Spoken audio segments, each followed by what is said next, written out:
this Where There Are Things is a film like nothing else that I've ever seen, and I think it speaks on many levels, and it speaks to adults and to kids, and I think all over the world. I think it's a timeless piece of art and universal. But I'd like to know your opinion. Do you agree that this is for all ages, for all places, for all times?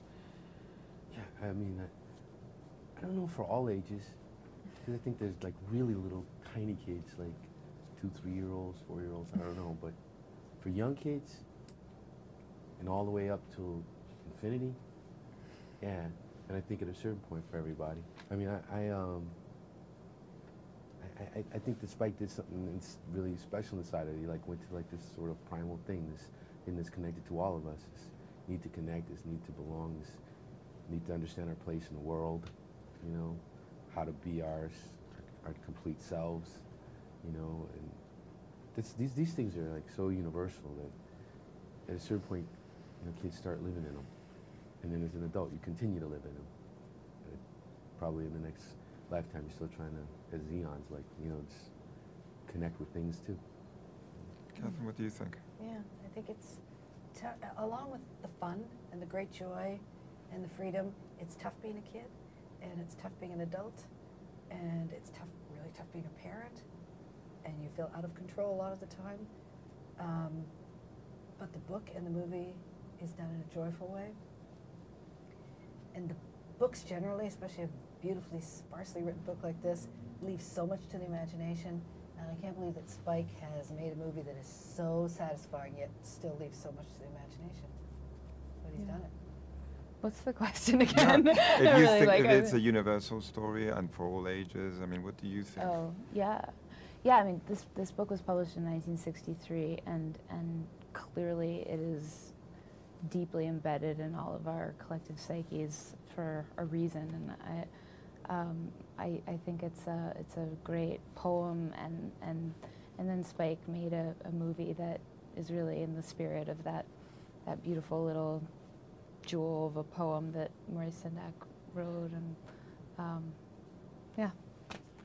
I want to ask you about the experience of recording these voices, because I hear it was quite unique and pretty wild in a way too. So I want to ask you about that. Well, I mean, on the stage and stuff, when we first started recording, they put these mics on our heads and these headbands. They started following us around, and they put us in this environment where we were acting out everything. So they created this sort of styrofoam world, and the styrofoam logs would be our trees, and the bread would be our rocks, and we started interacting with each other. We'd have these bread fights, we'd have these log fights, we'd pile on top of each other, and, you know, get to know each other, and improvise together. It was a really unique experience. It really was. We didn't have to pretend being a pack of wild things. We got to be. Lauren? Yeah, the experience, I came a little bit later to the process, so I wasn't hitting them with styrofoam logs, but I was. Yeah, I was trying to be it makes outside sense. the packs. It makes Yeah, so much sense. it makes sense that I came a little later, but yeah, the experience was very physical. It was a real physical acting job, and Spike was like beating me up and punching me and stuff. Just, I don't know, just freeing something, and it was very free. Spike gave his actors a lot of credit, so. And then you see the movie finally, because you don't know what it's going to look like. What did you think of the movie when you saw it completed? It's amazing, you know. I mean, visually to look at, the characters and the way they relate, kind of too like some of the danger in it, you know, like you know, because I think the movie is a little bit about facing your fears, your monsters and stuff, and you feel it, like when he's just running along the side of a cliff, and you see these guys running with him, their feet maybe can stomp them. It's exhilarating, it's scary, it's beautiful, it's all kinds of things, you know? Yeah, and it's tender.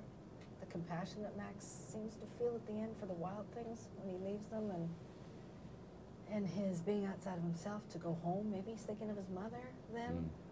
He just sort of, children are allowed to and should be allowed to just live in their own heads.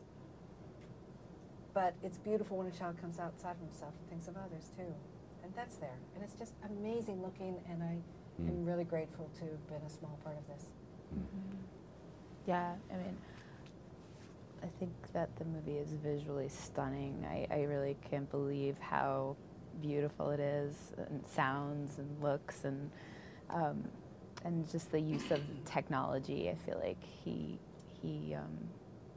used all the CGI and everything so subtly, so that it really feels very tactile and very analog, and just really like in the spirit of the book.